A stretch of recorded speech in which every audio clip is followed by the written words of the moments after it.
Good morning विद्यार्थियों, अवनी राज science education channel पर आपका स्वागत। विद्यार्थियों, अगले लेक्चर में हमने बल के बारे में पढ़ा, दाब के बारे में पढ़ा। आज हम पढ़ेंगे विद्यार्थियों मोशन यानी गति के बारे में। गति क्या होती है, साथ ही विस्थापन और दूरी में क्या रिलेशन है या संबंध है वो पढ़ेंगे। तो स्टार्ट करते हैं आज का लेक्चर मोशन। देखिए विद्यार्थियों, गति की क्या परिभाषा हो सकती है, पहले इसको समझेंगे और साथ ही गति किस प्रकार का शब्द है। देखिए गति इंग्लिश में मोशन कहलाती है। देखिए समय के साथ स्थिति में जो बदलाव होता है, समय के साथ जो स्थिति में बदलाव होगा उसको हम क्या कहेंगे, गति। देखिए क्या परिभाषा होगा, समय के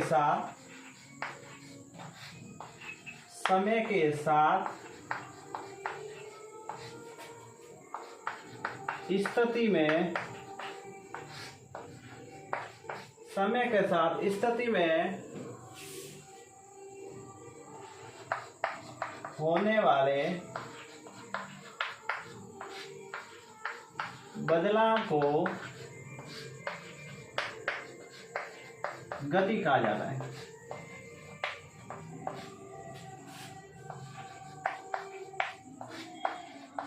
देखिए समय के साथ एक तो स्थिति में बदलाव होगा, ठीक है विद्यार्थियों।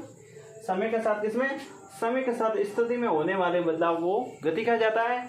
और अगर स्थिति में बदलाव नहीं होगा तो आपको पता ही है, या तो विराम अवस्था होगी या फिर स्थिर अवस्था। अगर स्थिति में बदलाव नहीं होता है तो वह विराम अवस्था या स्थिर अवस्था कहलाती है।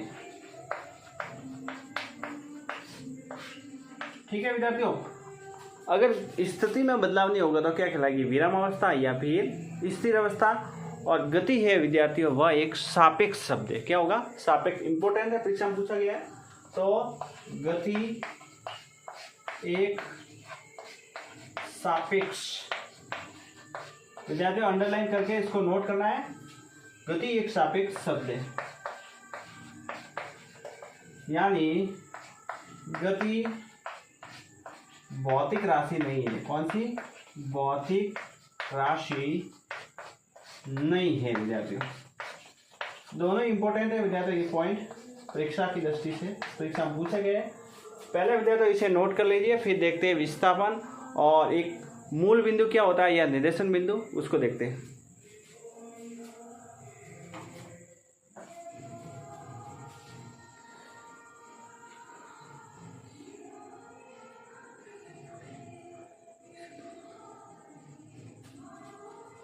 देखिए विद्यार्थी, आपने नोट कर लिया होगा गति की डेफिनेशन और गति के बारे में। अब देखते हैं मूल बिंदु क्या है, निर्देशन बिंदु।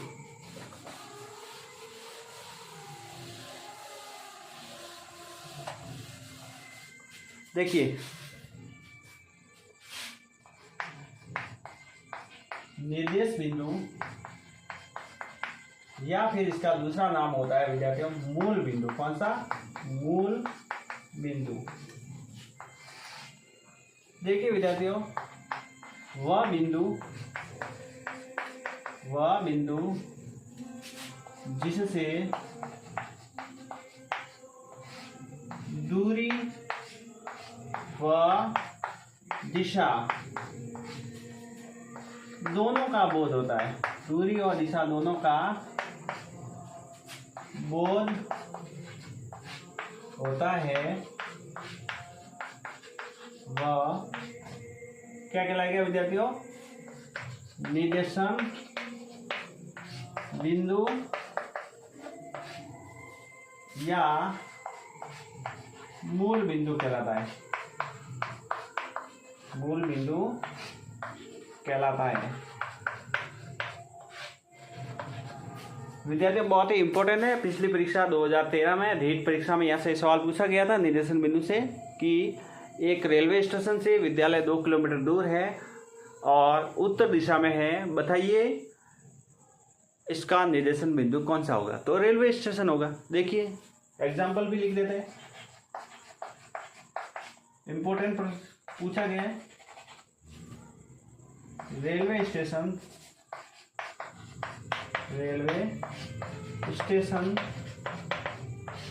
से विद्यालय 2 किलोमीटर उत्तर दिशा में। कौन सी दिशा में? उत्तर दिशा में। तो यहाँ पर जो निर्देश बिंदु होगा, वो होगा विद्यार्थियों रेलवे स्टेशन। कौन सा होगा? Railway station.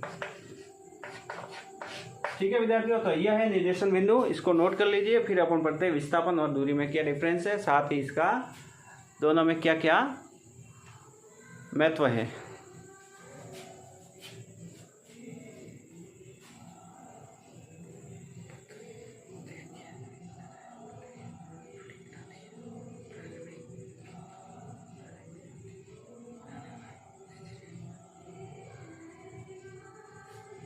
विद्यार्थियों आपने नोट कर लिया होगा। अब पढ़ते हैं अपन विस्थापन और दूरी में क्या संबंध है।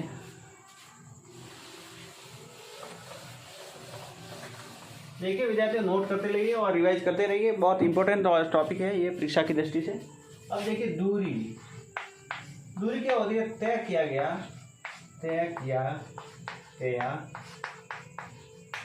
पथ। तो तय किया गया पथ होता है वह दूरी होगी, जबकि विस्थापन प्रारंभिक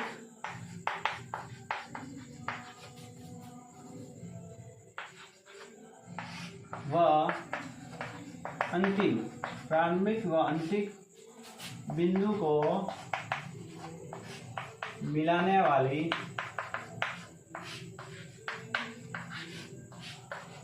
सीधी रेखा या रेखाखंड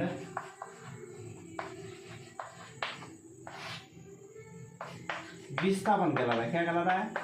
विस्थापन कहलाता है। देखिए विद्यार्थियों, यहाँ पर अपन उदाहरण से समझते हैं। जैसे मान लीजिए ए और बी। यहाँ से देखिए कोई स्टूडेंट है, ए से बी पर गया और बी से यहाँ पर आ गया, तो ये तो हो गई इसकी कुल दूरी, और दूरी कभी शून्य नहीं हो सकती। लेकिन यहाँ से सीधे जा रहा है और इसके बीच की प्रारंभिक और मध्य के बीच की दूरी होगी, वो कहलाएगा विस्थापन। क्या कहलाएगा? विस्थापन कहलाएगा। लेकिन ये कहलाएगी दूरी। क्या कहलाएगी? दूरी। ठीक है विद्यार्थियों, इसे नोट कर लीजिए। फिर इन दोनों के बारे में डिफरेंस पढ़ लेते हैं, जो बहुत इंपॉर्टेंट है।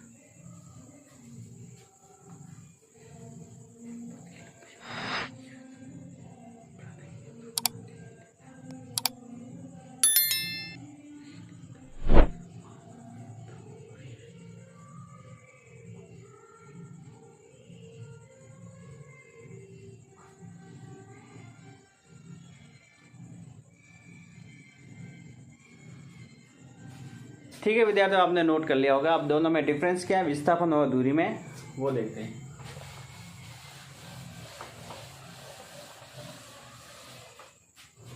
देखिए विद्यार्थियों, परीक्षा की दृष्टि से इंपॉर्टेंट टॉपिक है, जो एनसीईआरटी आधारित मैं आपको पढ़ा रहा हूँ और बहुत ही सरल भाषा में समझा रहा हूँ ताकि आपको जल्दी समझ में आ सके। देखिए दूरी और विस्थापन में क्या डिफरेंस है। तो ये दूरी और ये हो गया विस्थापन। देखिए ये पथ की लंबाई है, ये किसकी लंबाई है? तो पथ की लंबाई है, जबकि प्रारंभिक व अंतिम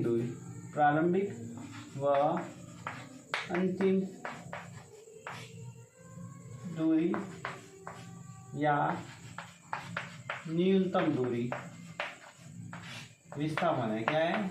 विस्थापन। देखिए दूरी है वो अदिश राशि है। कैसी राशि है?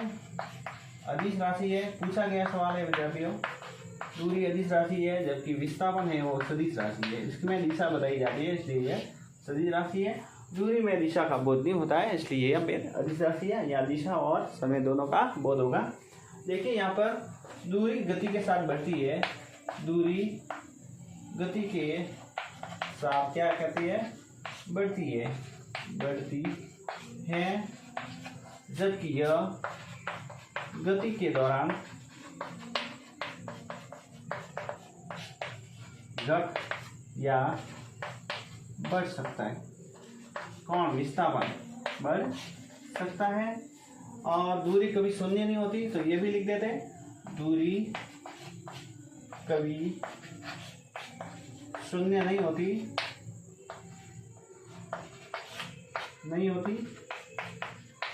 जबकि विस्थापन शून्य हो सकता है। विस्थापन शून्य हो सकता है विद्यार्थियों, इसे नोट कर लीजिए। 2 पॉइंट और है, वो भी लिख देते।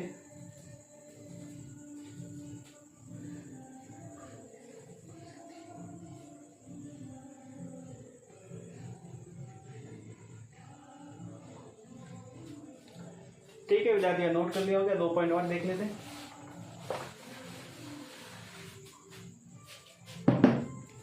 दूरी है विद्यार्थियों, दूरी हमेशा धनात्मक होती है, तो ये पॉइंट इंपॉर्टेंट है। दूरी हमेशा क्या होगी? पॉजिटिव होगी, धनात्मक होती है। और विस्थापन है वो विद्यार्थी कैसा होगा? विस्थापन धनात्मक, ऋणात्मक व शून्य होता है। ठीक है विद्यार्थियों, तो यह था गति और साथ ही मूल बिंदु और विस्थापन और दूरी के बीच में संबंध। वीडियो आपको अच्छा लगा है तो चैनल को सब्सक्राइब कर लीजिए और बेल आइकन को प्रेस कीजिए। साथ ही ऐसे मित्रों को शेयर कीजिए जिनको आवश्यकता है गति के बारे में और विस्थापन के बारे में। समझ अभी तक नहीं बनी है तो उनको समझ के लिए भेज दीजिए ताकि उनको भी सहायता मिल सके।